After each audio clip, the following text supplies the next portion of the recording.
Welcome back, everybody. Rockin' Minutes with Jimmy B. Fox Sports 910, 99.9 FM HD2, and also on the iHeartRadio app. And Ted Robinson is indeed our guest, Pac-12 Network. He's got a fun game, Arizona, Colorado.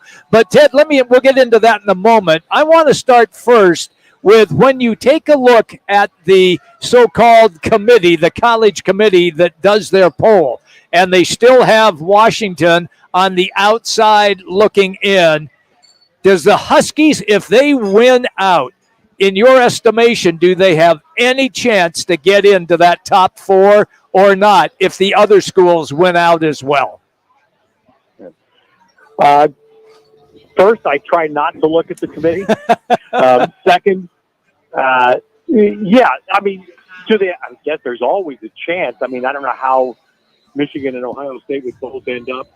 I mean, it's not going to end up that they're both undefeated. So I get so frustrated by the biggest thing, which was that for years and years in college football, when it was just voters in the poll and it was all regional bias, you got rewarded for running up the score. Mm-hmm. And we were supposed to be beyond that. And I can't help but think, as well-intentioned as the committee people are, there are all these folks from different backgrounds. I've known a few through the years. They're good. They mean well. But I can't help but believe their actions are telling me that running up the score and playing lousy schedules does help you. You know, Ted, it's interesting. I just said that. I said, in our last break, I said it'd be interesting to see what the committee looks like. I call it style points, okay, whether you're playing the Little Sisters of the Poor or you're taking on Oregon, whomever. But I think that seems to be somewhat the gist, especially for those teams that have got one loss. If they have the chance to lay the wood, they're going to definitely do it. And I think we'll see a lot of that, not only with lower-seeded teams, but if they have a chance, like, let's just say Ole Miss, for instance. All of a sudden, they get on a roll against Georgia, which they have to win if they have any chance. You're going to see a lot of stop points the next couple weekends. Yeah, and I think Georgia's in the boat that Alabama had been in. Georgia probably has to lose 3 times to not make it. And I just don't understand. The Big Ten's not very good this year. It just isn't. And, I mean, look at what we did. Washington went to Michigan State, hammered them. Mm-hmm. Wisconsin came out to Pullman, and Washington State hammered them. It's just not a very good league. I'm not saying Michigan and Ohio State aren't good teams. They certainly are. But our conference this year is clearly the best, and their teams are going to beat each other. Everybody's going to end up with a nick on their resume at some point. To have that be overweight because you beat Iowa by 50 points or Illinois by 40 points, it's just, to me, it's what's wrong. And thank God, and I say that carefully, but thankfully, this is the last year of this nonsense. Here's another thing. I looking at this last week and watching everything come out, Ted, I thought this. Okay, so Washington, Jimmy just talked about they're at number 5, whether they're stuck or not. They win 52-42 over USC. And the crazy thoughts I have is, well, maybe they're going to ding Washington because they allowed USC to score 42 points. Am I irrational in my thought process with some of the stuff we're seeing? Oh, probably not. I mean, look, Washington, because this gets into the eye test issue, and Washington's eye test the last couple of weeks hasn't been good. I mean, they were lucky, maybe fortunate is a better word, to get out of Stanford. I mean, Stanford goes for it on 4th down in the last drive. They dial up a beautiful play, and sadly a kid dropped the ball wide open that would have kept Stanford alive for the last drive to win the game. So anyway, and I'll be the first one to admit this, guys. I just was in Oregon last Saturday. It's the second time I've seen the Ducks live this year. When I watched Oregon play Washington head-to-head, and having seen both teams live, in my view, I think Oregon's a slightly better team. I think if they play in the championship game on a neutral field, mm-hmm. I think Oregon is the favorite. That's my eye test. But I can't dismiss the data that would be in front of either. They played head-to-head, and Washington did beat them. Again, I thought Oregon was a better team most of that game. Same thing, I thought Arizona was a better team at USC. They didn't win the game. And Smith, that's the point. So I just, this whole process again frustrates me, and I can only say, I know there will always be debate, no matter how involved you get, no matter how expanded the field gets. There will be debate.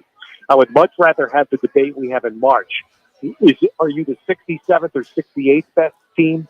That's a much better debate than are you the 4th or 5th best team. I'm with you on that, Ted, 100%. Ted Robinson is our guest on the Right Toyota guest line. Okay, so take me now to your game, because this is an intriguing matchup. Arizona is now ranked in the top 25. Have they started slowly and have really come on? How do you see this playing out at Colorado? And can they keep the pressure on Shadir Sanders and that Colorado offense? Yeah. Here's what the changes, guys. A month ago, I would have never said this to you looking ahead at this game. I haven't even looked at the official line, so I don't know, but I would assume Arizona's the favorite. They are, yes. Yeah. See, I hadn't looked, but I would assume so, because in my mind, having seen both. Well, actually, I have not seen Colorado live yet, so this is the first time. But I've done 3 Wildcat games. They've arrived. They've arrived, and I'm really happy to see that. It's what we talked about in September when we first had them against Stanford. They are where Oregon State was a year ago. Oregon State made it last year, and the Cats have done it now.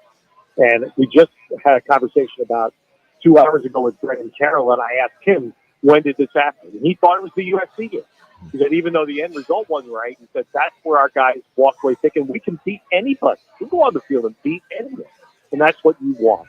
And that's where Jed has this program. So I watched Colorado's game against UCLA on tape about 4 nights ago, and I was horrified. I can't believe Shadir Sanders was able to walk off the field.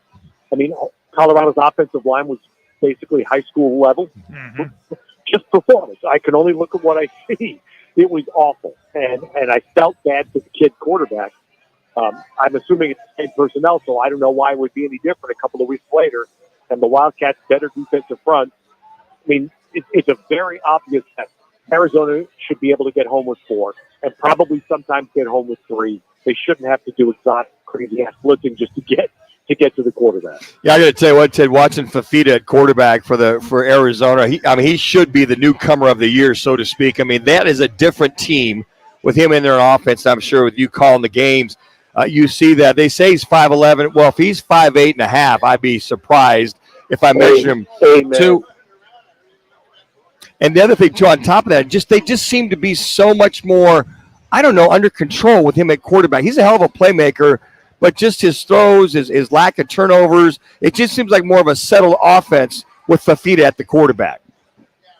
I couldn't agree more, guys, and I've made this point a little bit privately, but there's a phrase I've learned being around sport, and I've heard this in multiple different sports, that certain people are people that can hurt coaches because you get tantalized by the upside, and eventually there's too often a downside that hurts the team. And I'm sad. I just think that's Jaden DeLore. That's my view of him, having watched him play. When he's good, it's really good. But when he's not good, it's really bad. And in football, for 100 years, every coach would say, we have to win the turnover battle. I mean, I get tired of hearing that. But the numbers bear it out. Well, Fafita conquers that. I mean, he has turned the ball over, yes, but it's not the crazy, and we all can look back to the Mississippi State game and understand how damaging that is. The other area is very clear to me, guys. The team responds to him. The players like him. We know McMillan loves him. They went to high school together. The team responds to him, and that to me was the measure that Jed Fish had to take. If you stick with Fafita, do you lose part of your team because they're DeLore guys? There's no indication of that happening because generally, Manucci, guys just want to win. They want to win. Who gives me the best chance to win?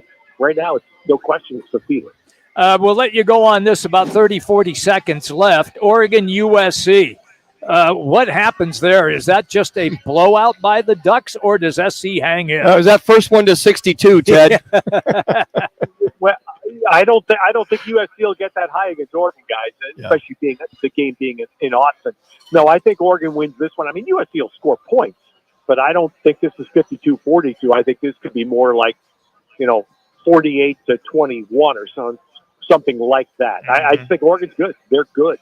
And USC defensively is just a mess. So that's very clear.